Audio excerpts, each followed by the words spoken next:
Welcome back to the channel. No, it's not a re-upload. I'm just chilly again this morning, so I didn't feel like kicking on the heat. I got, oh no. Okay, I had to move the mic, sorry. Before I get started, this is a request by Sam from Holland. So he wanted, he pointed out about 3 videos, so this was the first one. He experienced the worst medical screw-ups ever. Mature audiences only. This is a Mrballen video, if you couldn't tell. Before I get into it, I just want to say thank you to the YouTube community. We had a nice little boating session yesterday. We were doing some noodling. It was a small gathering. It was about 7 million people, 7 million YouTubers. And we got together and we were in this pond, and we were doing noodling. We were noodling for 3 different kinds of animals, and we were all on canoes.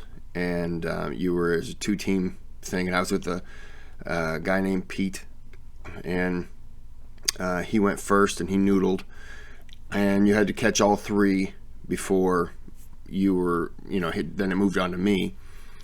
And he did the first noodle and he pulled his arm up, and he was bleeding, and then he tried it again. The second one, he was trying to noodle, ripped him out of the boat. I guess, the first noodle he tried to get a hold of turned out to be a piranha, and so it chewed up his hand pretty good. And then the second noodle was a saltwater crocodile, and it just ripped him out of the boat. So, it is what it is. So rest in peace to 4-year-old Pete, Fortunately, I didn't have to go. We were disqualified, so I just boated back to shore and called it a day. So, with that in mind, you should like and subscribe to the channel, because YouTube is also working with Twitter and Facebook, or whatever that thing is called now, and they're canceling accounts if you don't. So, just, it is what it is. So, I'm going to go ahead and get started on this video, and, yep. This is me hitting the sound of the button. Me hitting the sound of the button. Me hitting the button and it makes a sound. You know what I'm talking about. Shut up, Kris. Truth is stranger than fiction, and today we're going to look at 3 stories that demonstrate that. But before we get into today's stories, if you're a fan of the strange, dark, and mysterious delivered in story format, then you've come to the right place, because that's all we do, and we upload once or twice every week. So if that's of interest to you, please offer to make the like button a nice oregano grilled cheese, but instead of using oregano, use ground up poison ivy. Also, please subscribe to our channel and turn on all notifications so you don't miss any of our weekly uploads. All right, let's get into today's stories.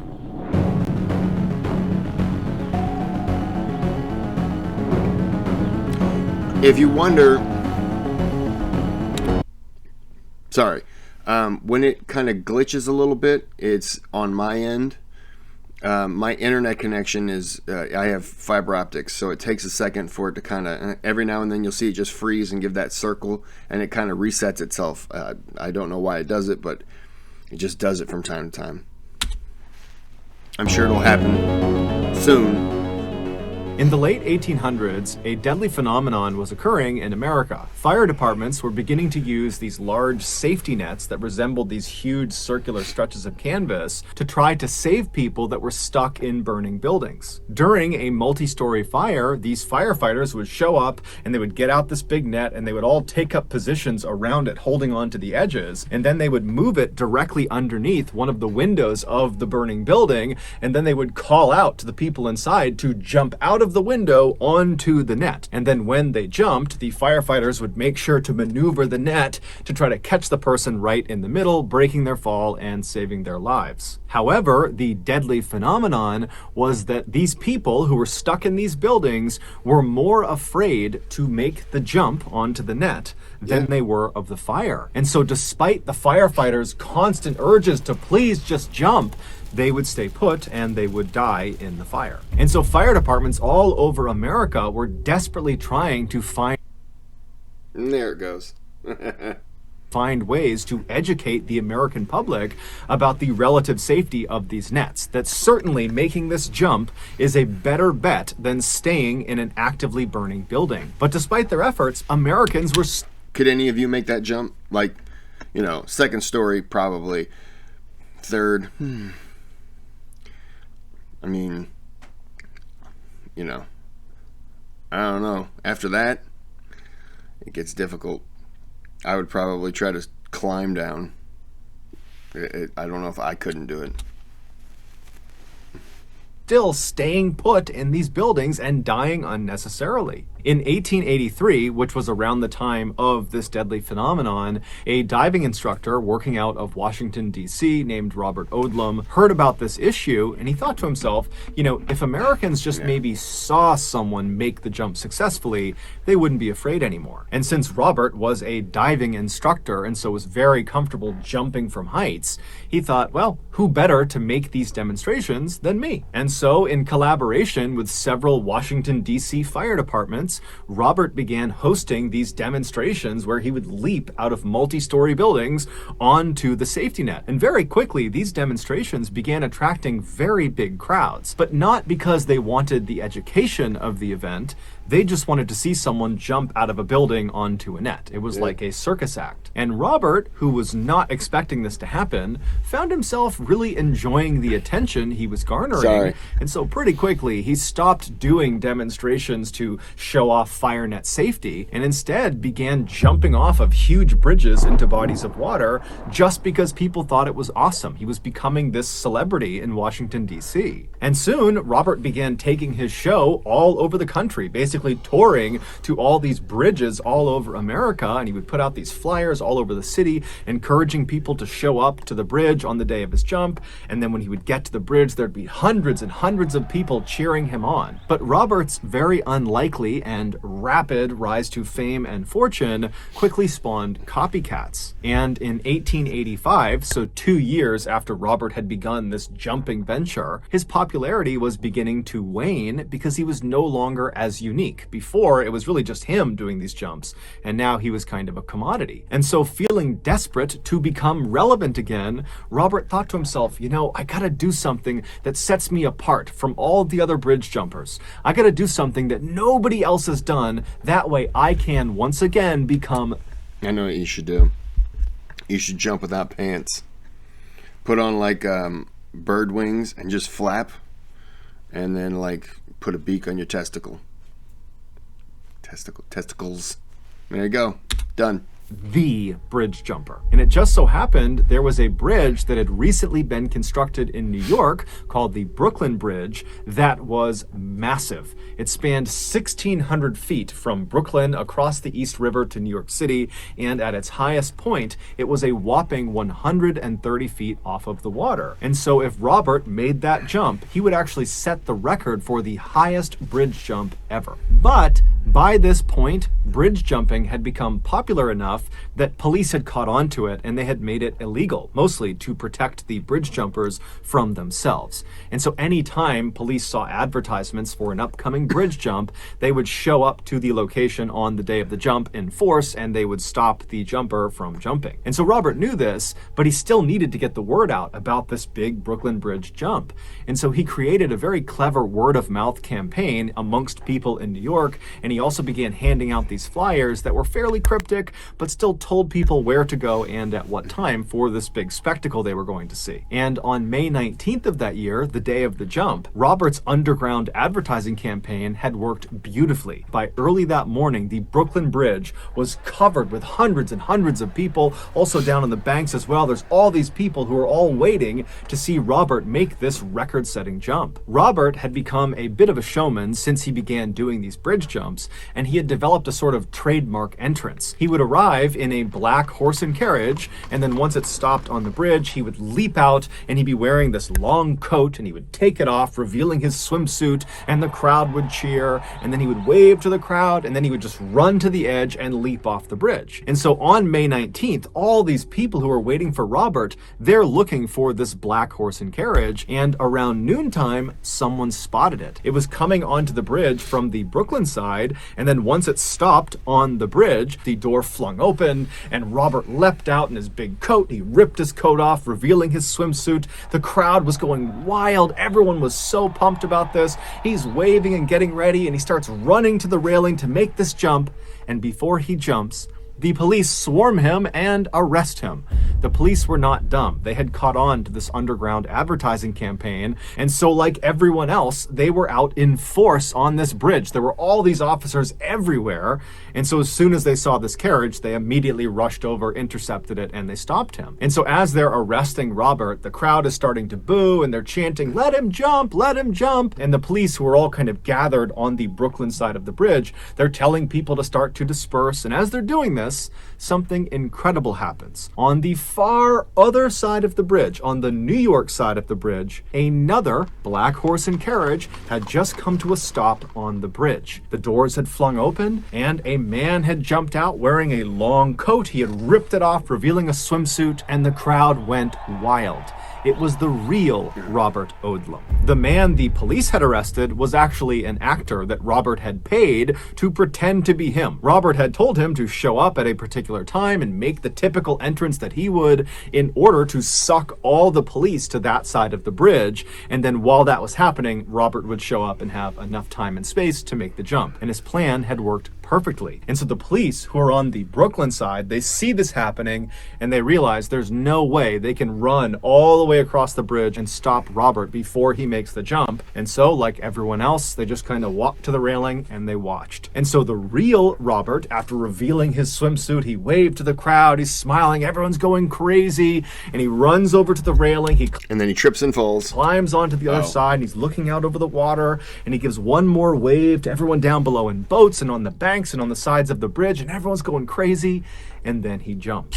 Onlookers would later say that at first his jump was perfect. As soon as he leapt off the bridge, like he always did, he put his right arm straight over his head and he tucked his left arm by his side. This allowed him to stay in an upright vertical position as he fell. But just a second into his fall, a strong gust of wind blew Robert off his axis, and suddenly he was falling on his side. Now, it's important to understand, bridge jumpers, when they jump from really high heights, they need to land feet first in a vertical position. This allows their feet to, quote, break the surface tension of the water before the rest of their body comes crashing down. And if they do it that way, the water functions much like the firefighter's safety net. It will break the jumper's fall and save their life. But if the jumper lands at basically any other angle, the water tension will not break fast enough before the rest of their body hits the surface of the water. And so the water, instead of functioning like a net that will save them, will actually function like concrete. So after this gust of wind had blown Robert onto his side, he began flailing in midair to try to get himself back to his upright vertical position, but he couldn't do it in time, and so he slammed into the water directly on his right side. And when the crowd saw this, they figured something was wrong, but they didn't really know, and so everyone just kind of gasped and waited to see what would happen next. And they're looking, and then finally Robert emerges from the deep, except he's face down and he's motionless. And so some of Robert's friends who were on a boat below, they leapt into the water, they swam over to Robert, they pulled him back to the boat, they got him up on the deck, and when they looked at him, he looked awful. There was blood coming out of his mouth, he was barely conscious, and he would just say to them, "Did I make a good jump?" And then he would die. An autopsy would reveal that Robert's impact with the surface of the water had basically obliterated all of his insides. Amongst other things, his liver, his spleen, and both his kidneys had ruptured, and all of the ribs on his right side were broken. A year later, another bridge jumper named Larry Donovan would make the jump off of the Brooklyn Bridge and survive, setting the record for the highest bridge jump at the time.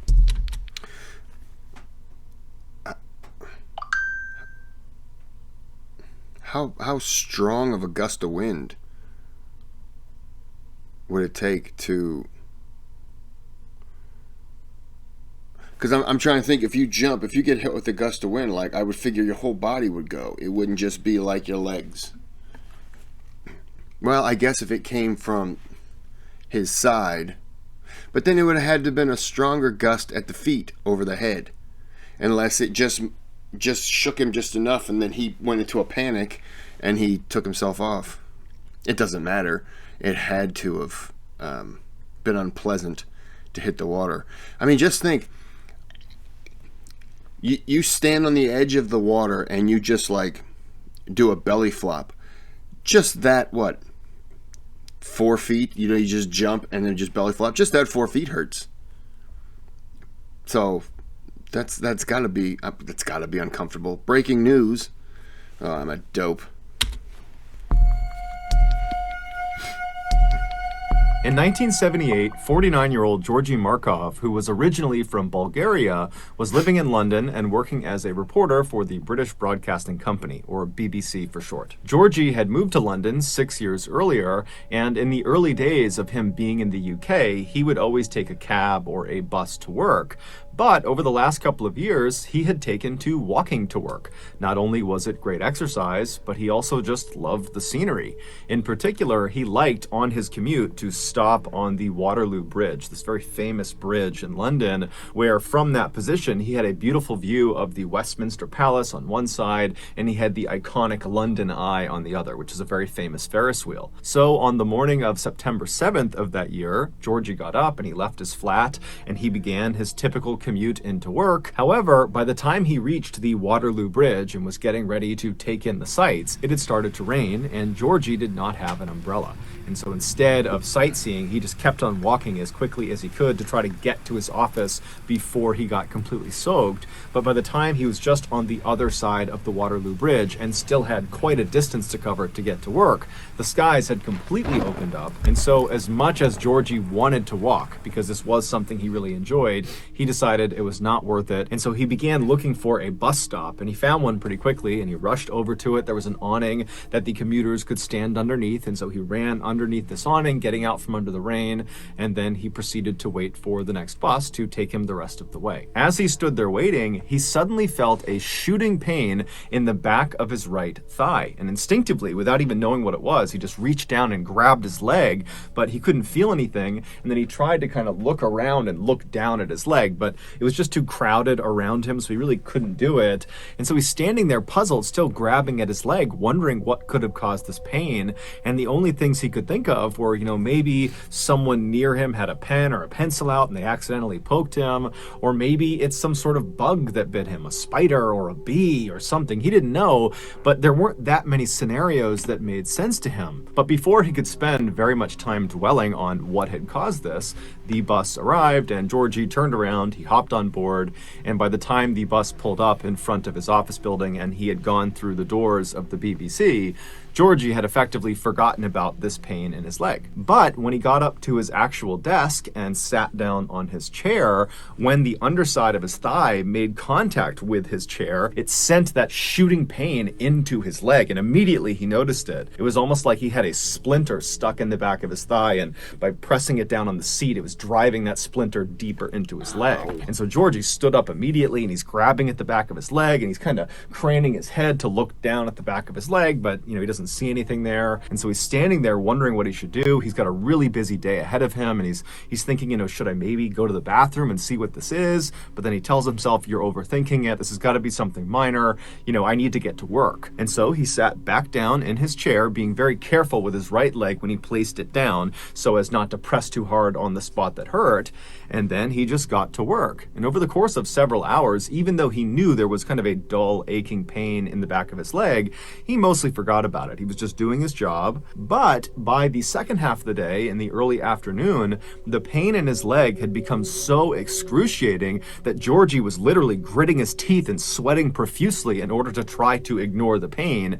But at some point, it just became too much. He couldn't focus on work, and so he stood up, he left his desk, and he walked down the hall, and he went into the single stall bathroom.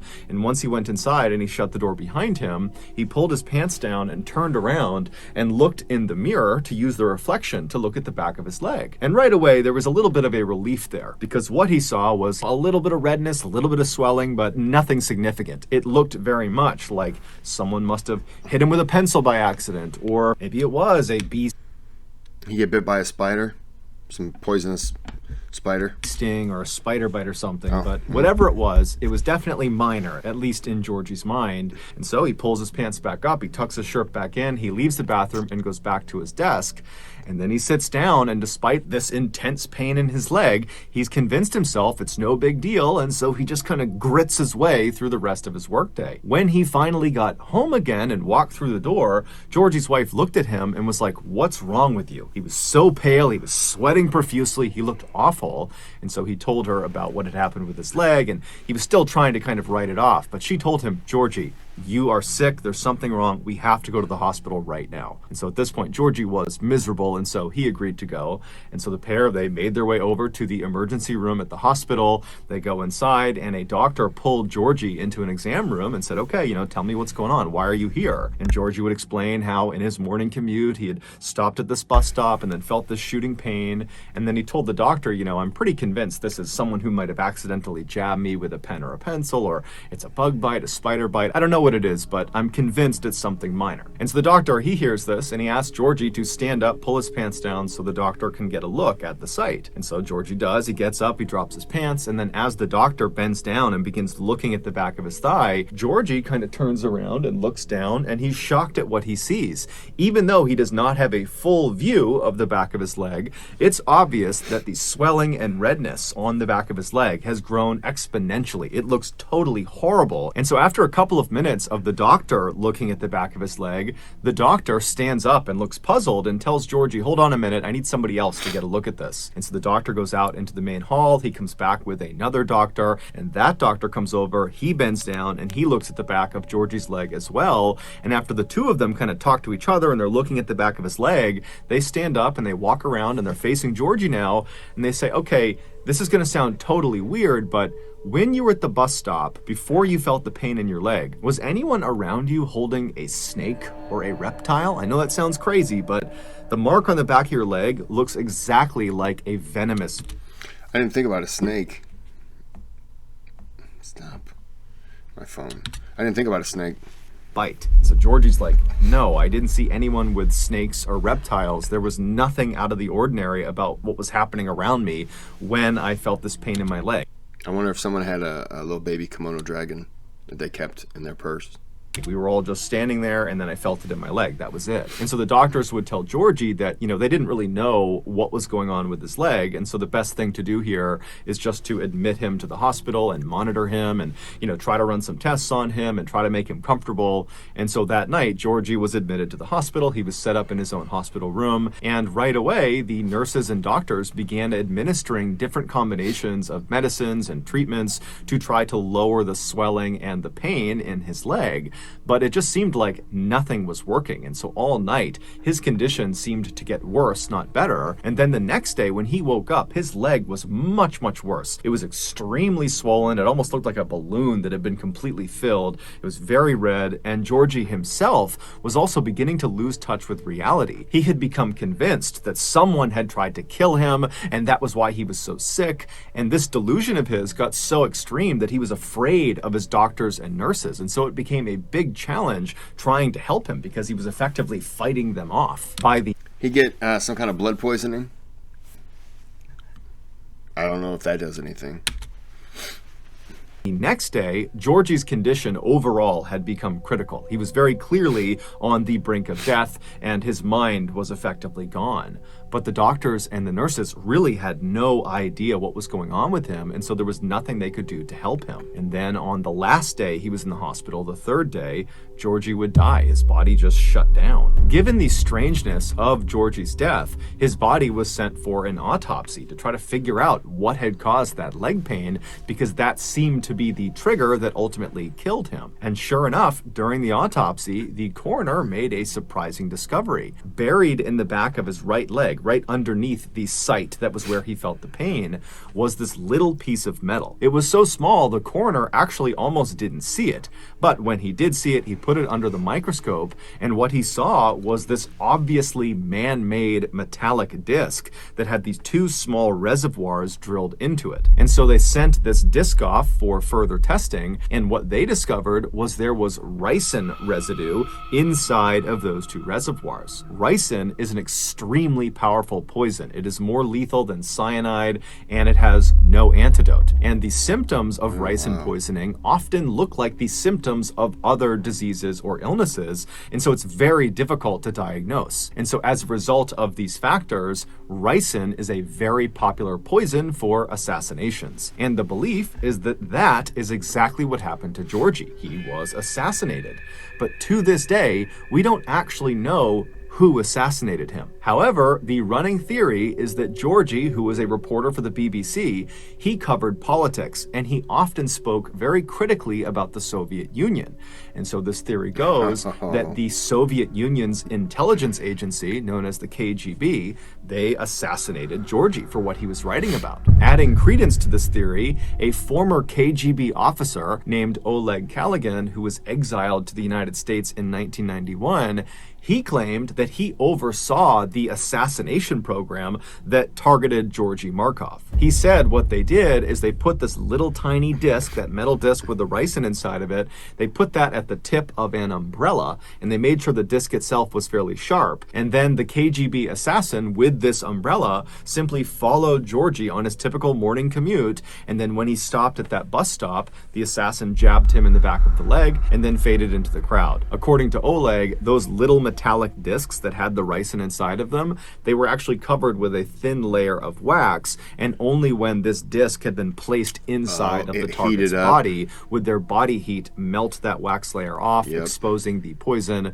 and then their target would die several days later, as Georgie did. However, Oleg's story, despite being as compelling as it was, didn't have any hard proof to back it up. And so to this day, there has been no one officially charged with Georgy Markov's murder. Well, I know that one episode I did with the Cipro, Kylie told me I had to stop taking it as a multivitamin. And now my question for her is, I've been taking ricin for fiber. So should I stop taking it or up the dosage? What? It does make me tired frequently. You tell me.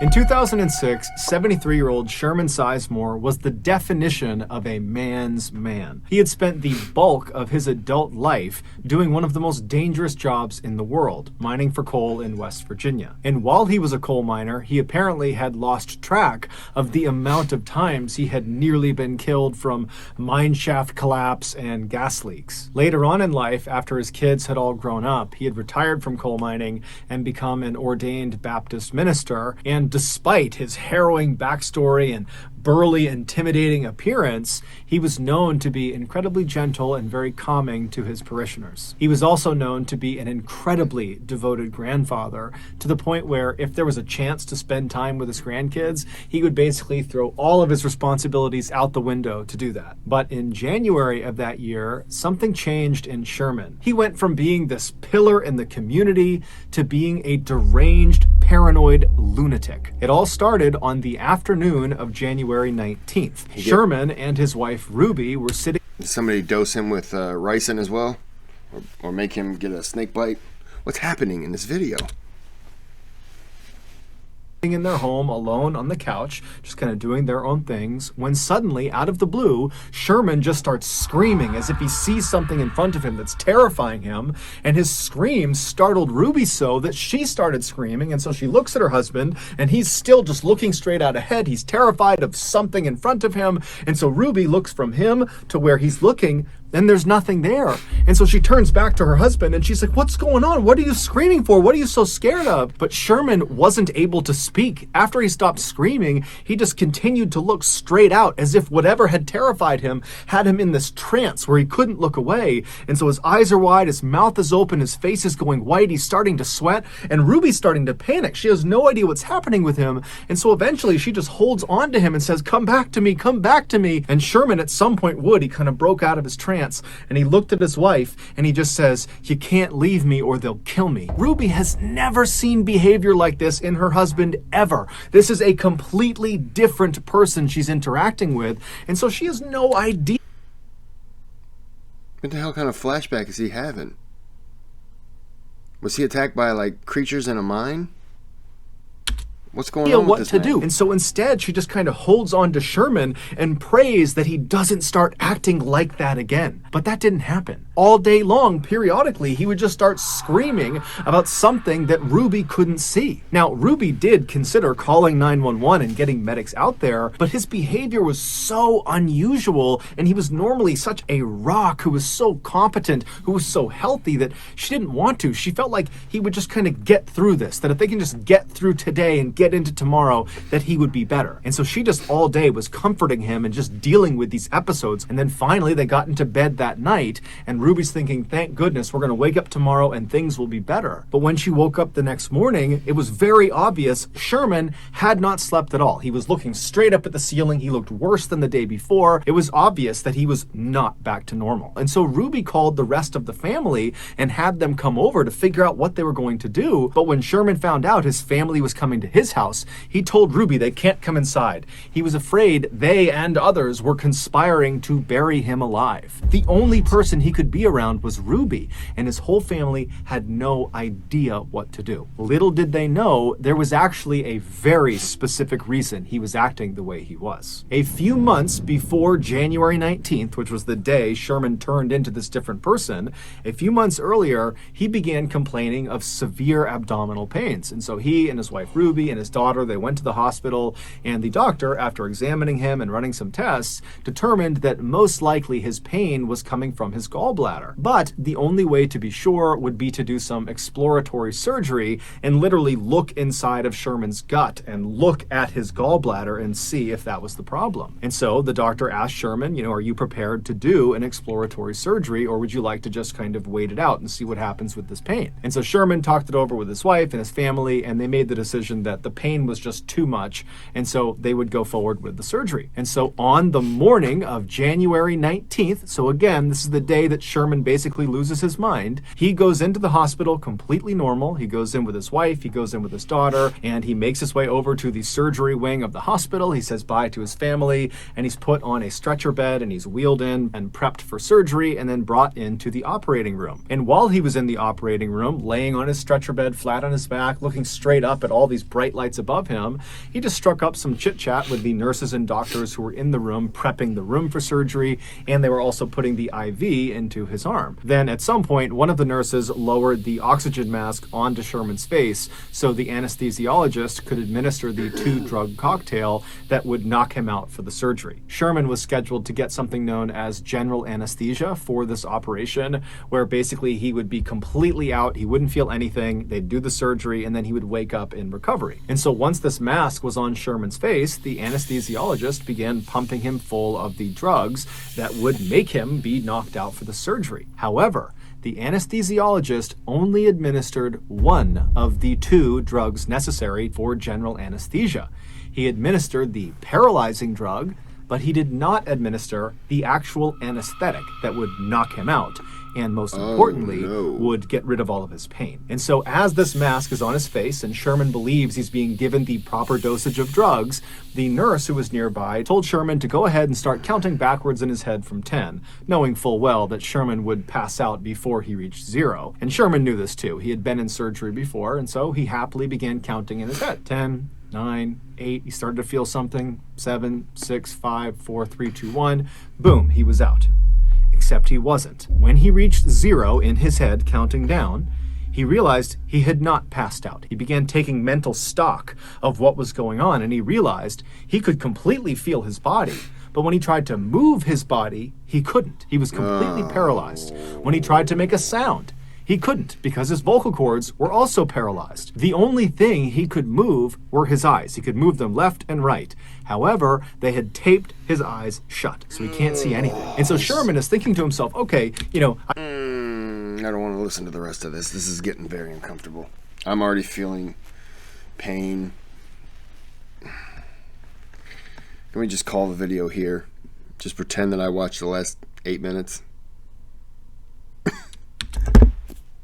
I've been given the drugs, maybe they're slow acting, any minute now I'm going to drift off to sleep and this will just be a distant memory. But after a few seconds, he's hearing the doctors and nurses in the room. He can't see them, but he hears them. They seem to be moving towards doing this operation, and he's still awake. And so Sherman becomes frantic and starts flicking his eyes left and right. Stupid question. Does anybody know how many times this has happened?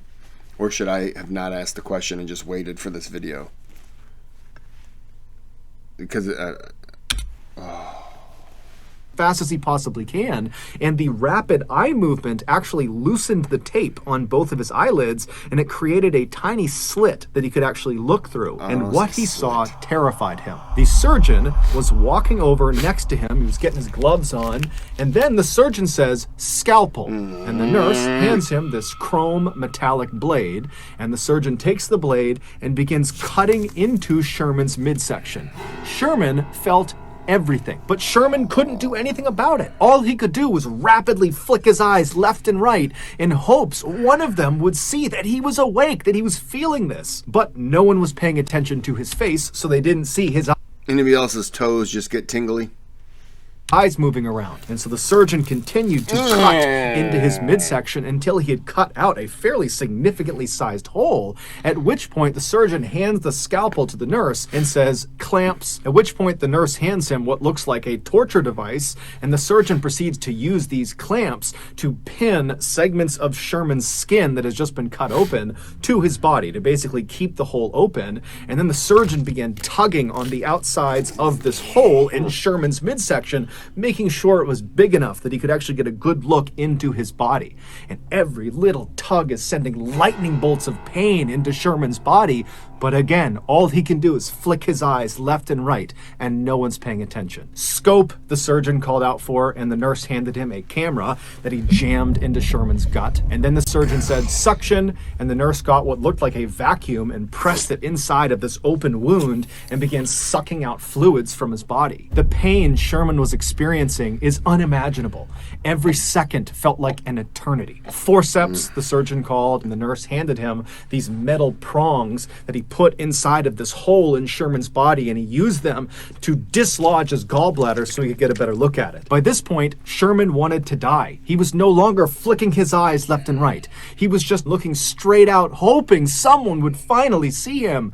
And someone did. One of the nurses standing next to the surgeon looked up at Sherman's face and saw Sherman looking back, terrified at the nurse, at which point the nurse yelled out, "Stop, he's awake, he's awake!" And the surgeon practically faints, and he looks over at the anesthesiologist and he calls him, "Get over here and fix this." And so the anesthesiologist comes running over from the side of the room. He gets up next to Sherman and begins pumping him full of painkillers. And as he's doing this, he has this moment of clarity. He remembers he didn't give him the anesthetic. And so as these new painkillers that have just been introduced begin to take their effect, Sherman's eyes go from being terrified to glazed over, and he does pass off to sleep. And so now he's out and he can't feel anything. But now the anesthesiologist and the medical team realize they have a very big problem. This patient just experienced 16 minutes of surgery and felt all of it. And at the end of it, when he wakes up, he's going to remember it, and he's probably going to file a lawsuit against the hospital. And so a decision was made. It's unclear if the anesthesiologist acted alone or if the entire team was in on this, but regardless, the anesthesiologist administered an additional drug after giving all these painkillers. This additional drug was called midazolam, but it's better known as the amnesia drug. And like its nickname implies, anyone who gets it will forget what has just happened to them. And so the idea was, by giving him this amnesia drug, he won't remember the trauma he had suffered through during the surgery, and so wouldn't file a lawsuit. And so after he was given this drug, the medical team, they went back to doing the surgery, they completed it, and they got him back out to recovery.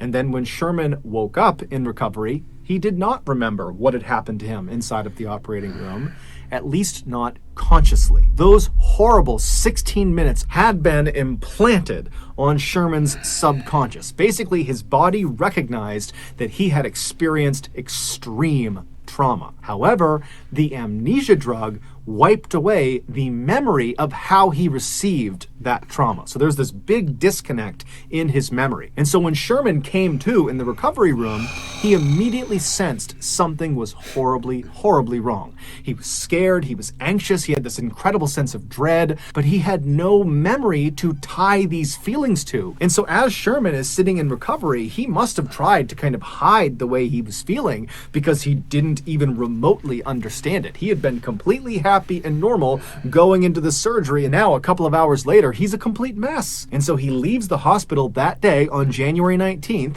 He goes back to his house and he sits on the couch with his wife, and as he's sitting there, suddenly these horrible feelings he's having, they become too much, and he basically has a panic attack, and he starts screaming out, and he's terrified of something, but he doesn't know what it is. And then over the next couple of days, he began having these flashbacks where he would access the actual 16 minutes of torture he went through, but when he would see someone cutting into him and opening his chest up and sucking things out of it, he didn't think, that happened to me and that's why I feel this way. Instead, he thought it was just this horrible nightmare that he couldn't escape from. And so his family did eventually start getting doctors and psychologists and all these people involved to figure out what was wrong with him. But before they could figure it out, the whole situation had just become too terrible for Sherman.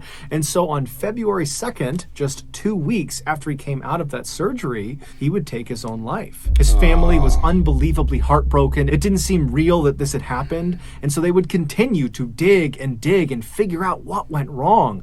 And they would finally get their hands on the medical report from the gallbladder exploratory surgery on January 19th. And after giving it to another doctor to look over, this doctor discovered that Sherman had in fact experienced 16 minutes of something known as anesthesia awareness, where you are awake or feel a portion of your surgery. And shockingly, this happens to 20,000 people a year. However, Sherman's case, forgetting the amnesia drug, just literally what he went through, 16 full minutes of this really intensive surgery that he felt, that is an absolute rarity. That does not happen very often. Sherman's family would go on to sue the hospital, and they would be awarded an undisclosed amount of money from the hospital in 2008.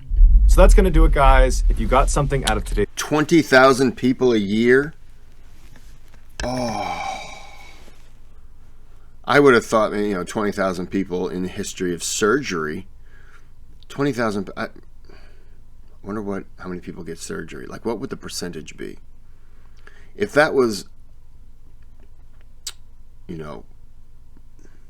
half of a percent, that's still a lot. Oh. 16 minutes of somebody just cutting and then just ripping you open. Oh.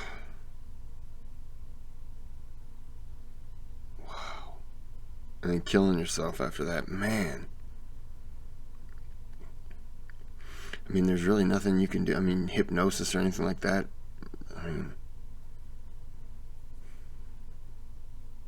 Wow. Yeah, it got imprinted on his brain and he was Dunskies. Man, that sucks. I was so uncomfortable once I started describing that. I had my toes, I could feel it, my whole body. I just couldn't sit still. I was rocking back and forth and just like I'm gonna watch something else now. A pleasant video. Oh, that was brutal. The worst medical screw up ever. I gotta agree. All right, well, if you like the video, like and subscribe, because if you don't, then YouTube will force me to stop making videos. So that's your fault, not mine. But if you don't like the video, you should like and subscribe, because you should hate me and you want to see me fail. And you should request things like, I want you to fail. And I'll be like, well, I'll try to find that video for you, but whatever. All right, well, I'm going to end it here. Have a good day, have a good night. Whatever it is, just make sure you have one of them. Bye-bye.